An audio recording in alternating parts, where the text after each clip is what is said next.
Welcome to Massive Late Fee. And now your hosts, Mark and Carol. Well, hello everyone. Guess what? Thought you could get rid of us. You can't. It's Mark and Carol. Welcome to Massive Late Fee. My name's Mark. With me as always is my wife, Carol. How are you today, Carol? Hey, what's up? Not much. It's been a good week. It's been a good year. It's the new year. It's January... What is it? 6th. January 6th, 2000. Can you believe it? We made it. I'm saying a year that's not with a 1. Y2K didn't get us. The world did not implode. It's January 6th, 2000. It is. This will It's a new millennia. Yeah, this will probably be the most important thing to ever happen on any January 6th ever. Is us doing this bonus show for you.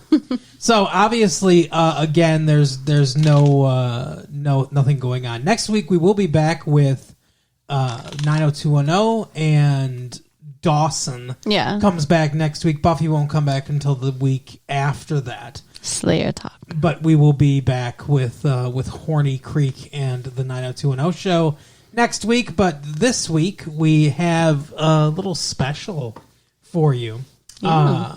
This is our top 10, 5 each, no particular order. At least they might be duplicates. There might. So we have not.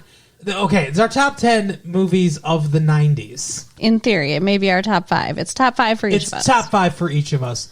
Like Carol said, there may be duplicates. I tried not to duplicate, kind of. Now, these aren't necessarily what we would call the best movies of the 90s. These are our favorites that are also good. For instance, I don't know about you, Carol, but I don't have Schindler's List on my list of the top movies. I think it's very difficult to argue that that's not one of the 10 best films of the 90s. Sure. Probably one of the 5 best. As far as like a filmmaking and acting and all that stuff, like definitely in the top of the 90s. But it's not on my list because it's like I thought about it. It's a difficult to watch. Oh, yeah. It's not something you're going to watch over and over. Yeah, and so this is sort of a personalized, like, our favorite movies that came out in this decade. Yeah. I've ordered mine from 5 to 1. I didn't order mine. Hang so on. You can. We'll go from the bottom to the top.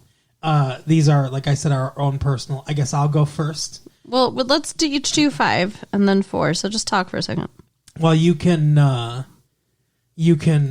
Carol will go second because Carol likes to finish on top. So, you want me to just talk? You want me to just vamp, or you want me to do my 5? I'm ready. I'm ready. I have an honorable mention. Reversal of Fortune. You remember that movie? That's like the most 80s, 90s movie to ever exist, because I think it came out in 1990. I'm having problems. Okay, wait a second. With my list. Wait a second. She's having list problems. Everyone. Oh no. She said she was ready, but she's having list problems. So let's give her a second to figure out her list, because she didn't even hear what movie I said. I didn't. She doesn't even know what Reversal of right Fortune now. is. Do you guys remember Reversal of Fortune? I feel like almost like I should just go with my list. Okay. No, I'm good. I'm good. Oh my god, all right, the words have ordered themselves. We thought that she was having a stroke.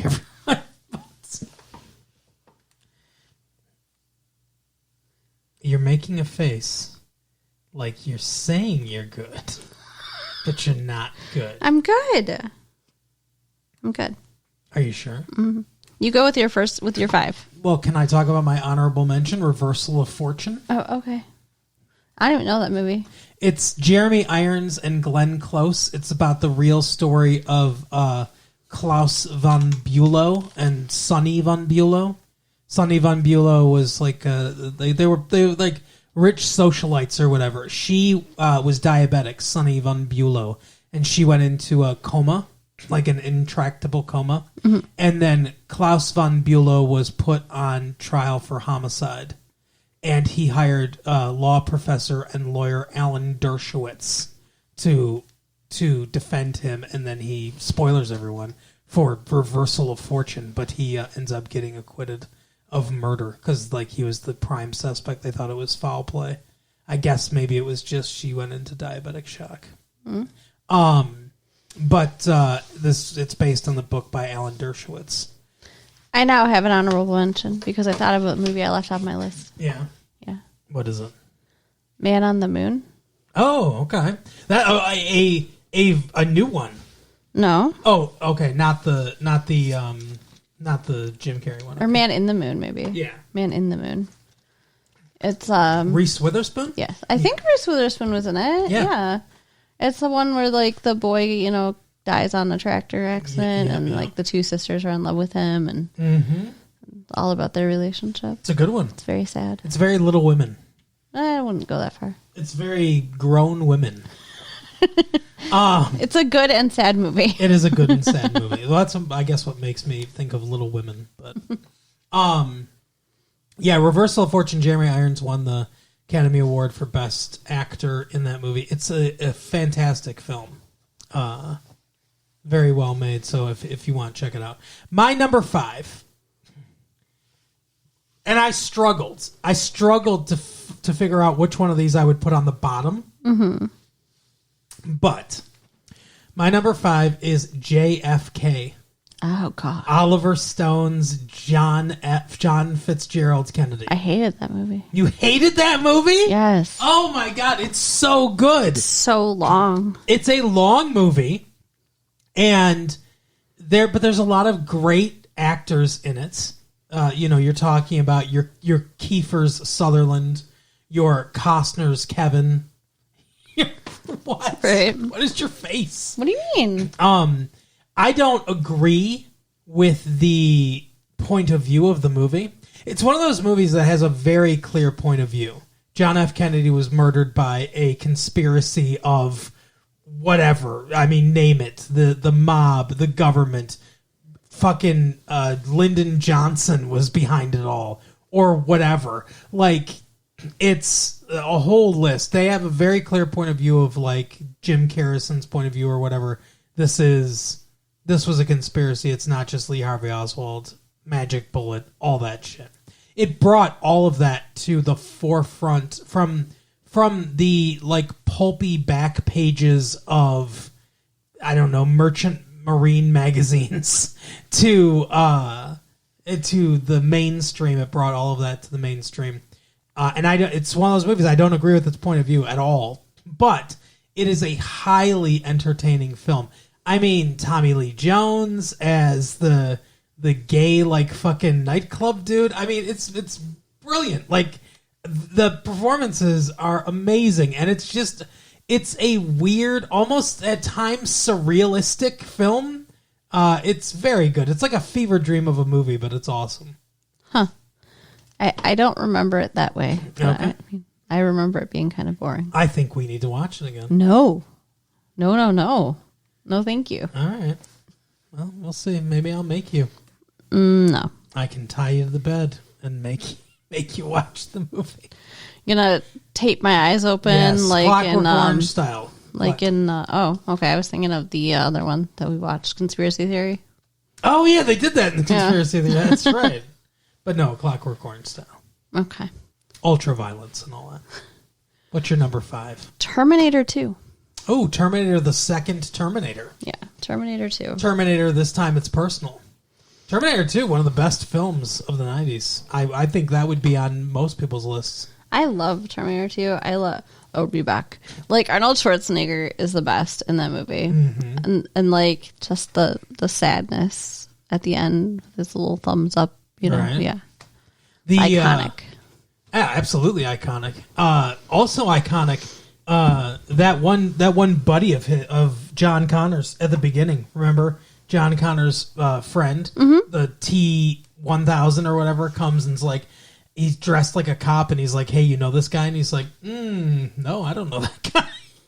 Because they stole some money from an ATM or something like that at the beginning. He covers for his buddy.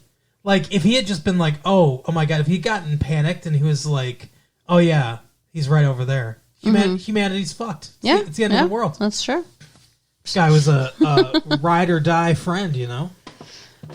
Yeah, and like Sarah Connor's escape from the mental institution is one of my favorite scenes as well. She's badass in that movie. She is. James Cameron's got a weird thing with twins. Oh, what do you mean? Because, like, he casts twins a lot to do that twinning effect. Like, you remember the orderly that it's like the big redheaded guy, right? Sure. And the T-1000 turns into him or whatever to try to kill Sarah Connor. They're twins. Those are two different people. Huh. That's how he achieves that effect. Okay. And Linda Hamilton is also a twin. She has a twin. So Really? they do a couple things with that. I did not know that. No. Yeah. Okay. Cool. What's your number 4? My number 4 is Glengarry Glen Ross. What? Glengarry Glen Ross. What the hell is that? The David Mamet stage play made into a fantastic movie with Jack Lemmon, Al Pacino. You're looking at me like I'm crazy. Did we cover this movie? No, this Okay. movie came out before. This movie came out like 91 or 92 or 93. Came out before we started making tapes. But Jack Lemmon, we didn't cover Terminator 2 as well. No, I know, but I'm just thinking to myself, I don't think I've ever seen that, but I didn't want to say that if you were going to come back with like, no, we watched together. We talked about it. I don't think we've seen it, no. Okay. But it's Jack Lemmon, it's Al Pacino, it's Ed Harris, it's Kevin Spacey, it's Alec Baldwin. Oh, it's a good guess. I'm forgetting someone, I'm sure. But it's... Now, you would know it because of Alec Baldwin's famous speech at the beginning where Jack Lemmon's going to get a cup of... Not at the beginning, but where Jack Lemmon's going to get a cup of coffee and he says, "Put that coffee down. Coffee is for closers only." And then he goes into this whole speech. It's... Glengarry Glen Ross is it's one of the most tense movies I've ever seen. And it's hilarious because anyone that's ever worked in sales, it's about salesmen. Salesmen in an office trying to sell real estate. And it's raining the entire time. And they're all miserable and they hate life and they hate each other and everything. And it is a very anti-sales movie. Wow. It's a movie that's very much against sales and says... You know, the idea of making commission off sales, like it's just barbaric and stupid and everything. And it's the movie that every sales manager I've ever met in my life uses as motivation for his salespeople because they clearly don't understand the movie. Interesting. Yeah, it's hilarious. But the movie itself is dour and just like desperate, dour men. But it's fantastic. It's incredibly well acted, as you would imagine, with that cast. And it's Alec Baldwin comes in for just the one scene and really like steals his section of the movie against all these fantastic actors. And yeah, it's a really well-made film. It's very simple. It's only a couple different locations throughout the entire because it's adapted from a stage play, and it's pretty slavishly adapted from the stage play, so it's limited in its scope as far as visuals go. But it doesn't take... The sparse visualization of it doesn't really take away from it. It enhances things, and it really lets the acting shine through. So I think it's fantastic. I think I might want to watch that movie now. You made it sound good. Yeah. Glengarry Glen Ross. What is your number 4, Carol? Interview with a Vampire. Oh, I forgot about that. Interview with the Vampire. Got Brad Pitt. Got Tom Cruise. The little girl. Got the little girl. She's not a little girl in most of the stuff we've seen her in, but... What is it? What's her name? I know her name. It's on the tip of my tongue. Fucking what's her name? God damn it. Starts with a K. Kirsten Dunst. Kirsten Dunst. Yeah. Like her hair. She was in Drop Dead Gorgeous. Yeah, that's where you know her from. But like her hair when we see her turn into a vampire, like she Oh, looks like yeah. a doll. Like Yeah. it gets all curly, and she's like, "You made me into a doll." Yeah, and they really did. But Yeah. I love The makeup artist did. Yeah. I love this movie. I love the book. I love everything about it. It's a great story. It's and We did chicken and cover it. rice, right? Yes. I do remember we covered it. Yes, So if you want to hear more about it, you can always listen it was to the that. first time I saw it. Interview with the vampire. Fantastic. We saw it together. Yeah. Lovely. Amazing. It's a good film. It's sexy and sad Yep. and scary at times. Kind of scary. It can be scary. Sexy and sad is a good way to describe it, though. All right. So you want my number 3, Carol? Mm-hmm. All right. My number 3 is A Few Good Men. Oh, that's a very good one. Good choice. So this is another one that has a quintessential performance from an actor that is barely in the movie, like Glengarry Glen Ross. Jack Nicholson is in 1.5 scenes of this movie. Obviously, the very famous courtroom scene at the end. You can't handle the truth. Yeah, and one of the most famous lines in any movie, probably. And then he's established in a small scene where they go to visit him on his base and everything. Other than that, he's just kind of talked about in the movie a lot, but not really seen. And he delivers a fantastic performance. Well, but he's Jack Nicholson. What else is he going to do? Tom Cruise, fantastic. Demi Moore, fantastic. Even Kevin Bacon and Eggs is pretty good. Yeah. Oh. Demi Moore's in everything. I would be remiss if I didn't mention Kevin Pollak as well. Kevin Pollak's very good in that movie. He's the other co-counsel. Oh, okay. I can't picture him, but He's that's all right. But another one adapted from a stage play written by Aaron Sorkin. okay. You're looking at me like I'm crazy. Well, Sorkin Sin or Sorkin? Sorkin, Aaron Okay. Sorkin. Yeah, he's created this show called The West Wing. Okay. That's why I know his name. Yeah. But anyway, and he's done a couple other. I think he's written a couple other movies or whatever. Your number 3, Carol? My Girl. Oh, another one we covered. Yeah. Most of my movies are movies we covered. My Girl, Veda. Yes, that movie just hits the heart, and Jamie Lee Curtis is amazing. Yeah.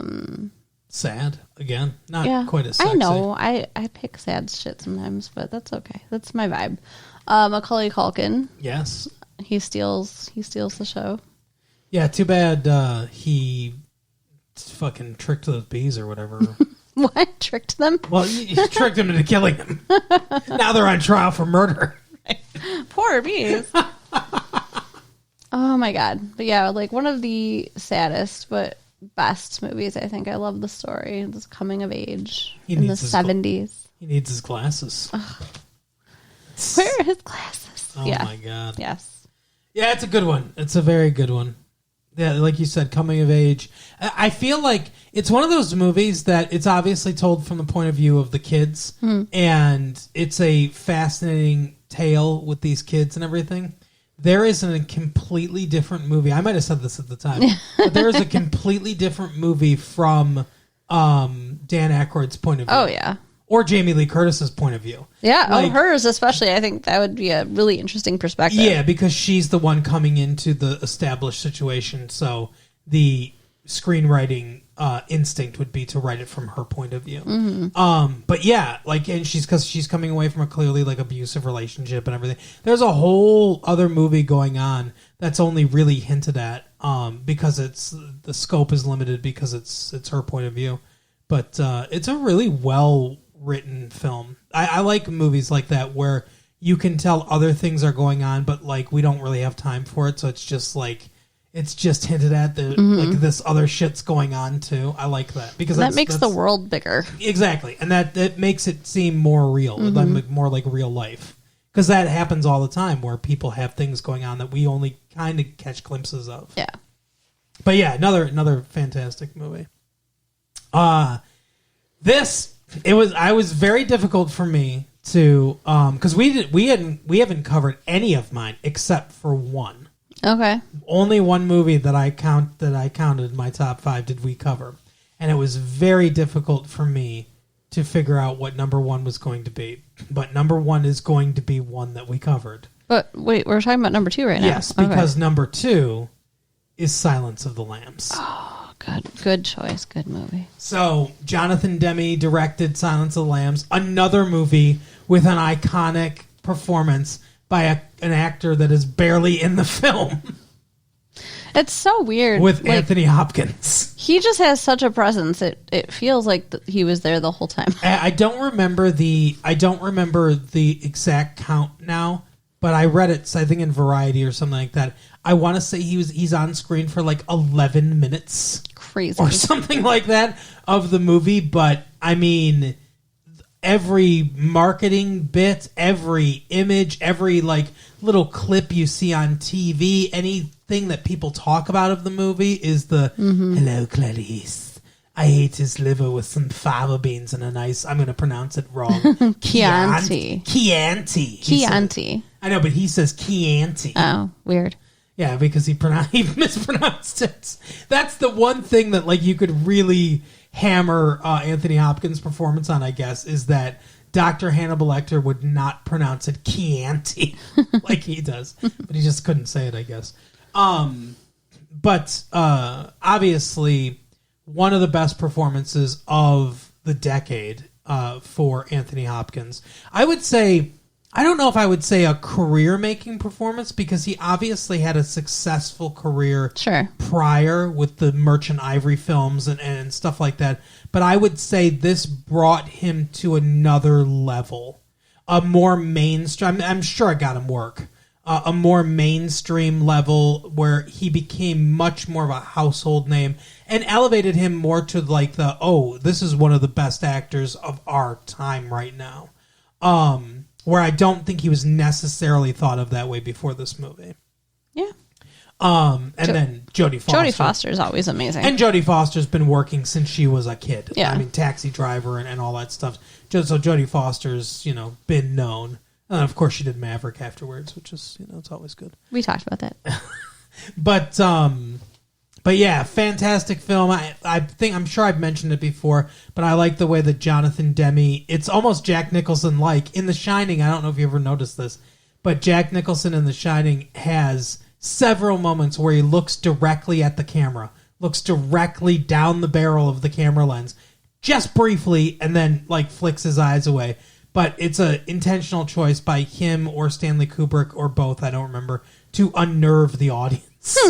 And Jonathan Demme employs a similar tactic where he often will start scenes in this movie where the camera is like rack focused directly framed on a close-up of a person who is looking directly down the barrel of the camera, delivering their first lines. And then we cut to a more traditional two-shot where you see it's two characters having a conversation. Interesting. But like she comes, and it has the same kind of unnerving effect, because like they'll cut to Clarice Starling going to the prison to talk to Lecter, and I can't remember the name of the guy, but the guy that plays the warden or whatever is talking directly at we cut to that scene, and he's talking directly to the camera, and then we cut and we see he's talking to her, but it's like it throws you off, and it's very good filmmaking.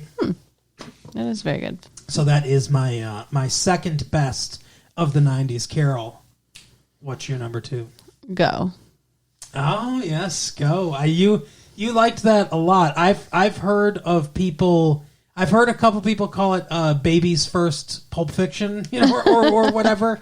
I've heard the comparisons to that. I think I can see the comparisons only in the realm of the sort of like kind of connected stories, and it is somewhat non-linearly told. It is non-linear. I mean, I wouldn't even go somewhat. It is. I feel like it's just as choppy pretty much as Pulp Fiction. But I think as a movie technique, that's kind of where the comparisons to me end. Yeah. Other than that, it definitely is of the movies that tried to copy Pulp Fiction, I guess, I think it's the best. I didn't realize there were multiple movies that tried to copy Pulp Fiction. Oh yeah, there are a lot of movies that they made in the vein of. But I love this movie. It's a great like hangout movie, and I just like all the vibes. Like I love watching it. It's fun. Yep. Nothing about it's like too deep or upset. There's not really any mysteries you're figuring out. I mean, and it doesn't have any like profound implications on life or anything. But it does capture the feeling of being in your early 20s with some responsibilities, but not like a lot of responsibilities. Right. And you can just like, if you want, you can just be Katie Holmes, like talking to Timothy Olyphant for the majority of the movie. But yeah, it's always interesting seeing Katie Holmes do anything other than Joey Potter. Yeah. I love it. Another sexy movie. Yes, very much. Champagne Room or whatever. The Champagne Room wasn't sexy to me. No, the strippers with their plastic bodies. No. I'm not saying that was sexiness. I know it was sexy to you. Timothy Olyphant is what was sexy to you. Well, partially, sure. But that threesome scene was pretty hot. Oh, yeah. I forgot about that. The tantric sex. The guy ruined it, though. Yeah. Because that guy is not attractive. No. The British dude. Ginger. Yeah. But anyway, excellent pick. Now, I know what I'm almost positive what your number one is. Oh, I'm curious. I because we didn't know our list or whatever. I had some guesses as to what was on your list. I thought of, and I thought of one other one. The other ones that you said surprised me, but I thought of one other one. What? Oh, I think you know. Maybe it might be the one. It's got to be the one. We'll see. Do you want to say it or not? I'll tease it. All right, as if I'm going to say it. Can I guess yours? Yeah, go ahead. I think yours might be Pulp Fiction. No. I did not put Pulp Fiction on the list. That would be another honorable mention, I guess. Yeah, I feel like it belonged on the list. So let's talk about Pulp Fiction real quick before I get to my number one. Pulp Fiction, it's another one of those ones, like Schindler's List, that I think if we were making a list of the best movies, like the best made movies of the 90s, those two I think would for sure be on it. It's a great film, and not enough can be said about how different it is than any other movie that's been made before it. Clerks, which is not on my list either, would be another one that I would put on that list. Oh my god, I forgot about Kevin Smith when I was making my list. Oh no. But I thought of both Pulp Fiction and Clerks, because both of those movies are just really interesting, innovative, and both of them, I think, in their own way, helped shape how movies have been made since, and I presumably going into the future until we catch another wave of filmmaking. But they both fueled the independent filmmaker model of like this singular person. Like it's another auteur era of people that want to tell stories, but they're coming from outside the studio system kind of thing. And both fantastic, like just wonderful films. But neither one of them made my list, even though they easily could have. We were spoiled in this decade that we have, and hopefully the next decade of the aughts, I guess, that we're upon right now is as good for us as the 90s were as far as films go, because there were so many really, really great movies. I would say 2 years at least, the first year of our show, 1994, and the last official year of our show, 1999, I would put up there as two of the best years of film in history. I'd put them up there with 1939 and 1970, 75, 77. Like, I'd put them up with those years of films. Okay. I mean, I agree. That's been amazing. But my number one is Fargo. Oh, okay. So I did not see that coming. To me, Fargo is just, it takes some of the ideas to me of Pulp Fiction as far as like, can we make a movie about thoroughly unlikable characters, but still make it charming and likable somehow? And I think it does it better than any other movie I've ever seen, because we have William H. Macy fantastically playing this loser character, just does it so well, and who has conspired to have his wife kidnapped, and then we follow the only redeemable characters in here is the pregnant police officer. Yeah. Played fantastically by Frances McDormand. The movie gets a lot darker than I anticipated. Like the whole wood chipper thing, I did not see that coming. Because it starts out, and that's like the shock value of it is another big selling point of it too. Because it starts out with this whole like, oh hey, we're just here and we're in Fargo, we got this accent and everything, cripes, and all that stuff and everything, and then like. Cite your partner in the wood chipper there, eh? It's, and the juxtaposition of the silliness of those voices with, no offense to anyone who's from, I was gonna say who's from Minnesota, who's in our listening audience, but the sing-songy, like there is something like light and just like cheerful about that kind of accent, Sure. And juxtaposing that with this horrific shit that happens is a brilliant piece of filmmaking. And it's the Coen brothers who I've liked for a while, Raising Arizona and some of the other stuff they've done. Miller's Crossing I haven't seen, but just fantastic movie. it is very, very good choice. Now, why don't you be classic and tell us it's not? You're wrong. It's not Clueless? Nope. How is Clueless not your number? Clueless wasn't even on your list? It should have been. I suck at making this list. Oh my God. Like, if I could redo the list, Clueless and Pulp Fiction and Chasing Amy would all be on it. But oh my God, Clueless not on the list. But my number one, and I stand by this being my number one, although Clueless should have been on the list. Is it Jurassic Park? No. Okay. Legends of the Fall. Oh, okay. Legends of the Fall is my all-time favorite movie in, like, the whole universe, so. Legends of the Fall. So you went full sadness. Full sadness. Sadness and sexy? I must have been in a sad mood when I made this list. A sad, sexy mood, I guess. I guess. Because this is another sad and sexy movie. Yeah. Bradley Pitts. Yep. Others. Brad Pitt. Oh, his brother is Quinn. What's his name? Aidan Quinn. Aidan Quinn, and then there's the younger brother. I don't know his name. He's not in the movie as much. My name is Aidan Quinn, and I'm going to do what is happening? a Western accent. Aidan Quinn sounds like that. We've got a fortnight to get these. What is happening? He's like Aidan Quinn is like British or Irish or something like that. He doesn't do the most convincing American accent. But I believe this is one of the first movies we covered. I mean, I think this was a 1994 movie. Yeah. But it is absolutely one of my favorites. The girl in it, I can't think of her name either. No. Julia Ormond. Yeah, she's gorgeous. She's a great actress.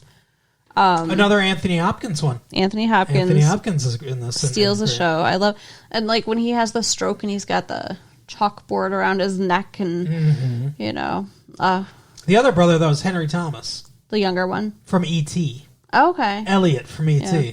He's supposed to be the cutie. Whatever. I don't know. I guess, but it's Brad Pitt. Yeah. Obviously, it's Brad Pitt, right? I mean, Brad Pitt's a whole different, level. Yeah, agreed. But I mean, they're all attractive boys. Whatever. I guess Aidan Quinn's fine. Yeah, whatever. But yeah, this movie, it just, I don't know, the music, the relationships, the score is a big part of it. I agree. Yeah, the character building, the story, like everything coming back to each other at the end, like the fucking bear. Yeah. Like everything about this movie just moves me. Yeah, it's a very tragic, like personalized story. It's very good. It's a really, I think it's more than 2 hours, and it's kind of funny because it's based on a novella. Yeah. So it's like they managed to make this small story into this big movie, but to me, it's a very interesting look at history too. There's a lot of history in it, but it's personalized. So like you get more of because you hear about like prohibition and moonshiners and like that kind of stuff and everything. You more than hear about it. But no, I mean in history you hear about it. Yeah. But when it's personalized like this, it makes it more real. Yeah. Like. Yeah. And the whole like the thing with the Native Americans, like, yeah, it's kind of like looking at the 1950s, but you're looking at the 1910s. Yeah, the 10s to the 30s. Yeah, but as far as like just the terrible racism and ethnocentrism, yeah, fantastic film though. Love it. Everybody should see it. If you haven't seen it, see it. Obviously, there are ones we left off our list. And part of the reason I left Pulp Fiction off our list is because we talked about it. We talked about it a lot. And part of the reason I left Clerks off the list is we talked about that too. Like so when it came time to decide, because like I said, I thought about those movies and everything. But when it came time to decide, I decided to leave a lot of the ones that we had already talked about kind of off the list. Fargo, though, I couldn't.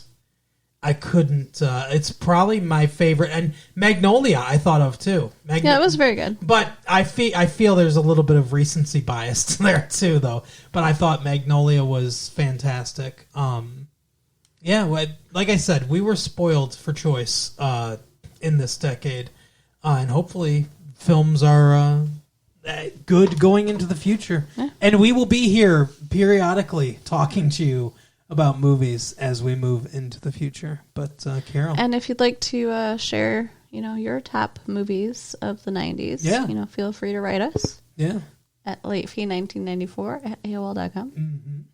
Check out our website at www.retrolatefee.com. Yep. And share the tapes with your friends. Not our friends, your friends. Yeah, and our friends too. Contact them. Tell them to listen. They don't listen enough. Yeah. We'll see you next time. Bye. Bye.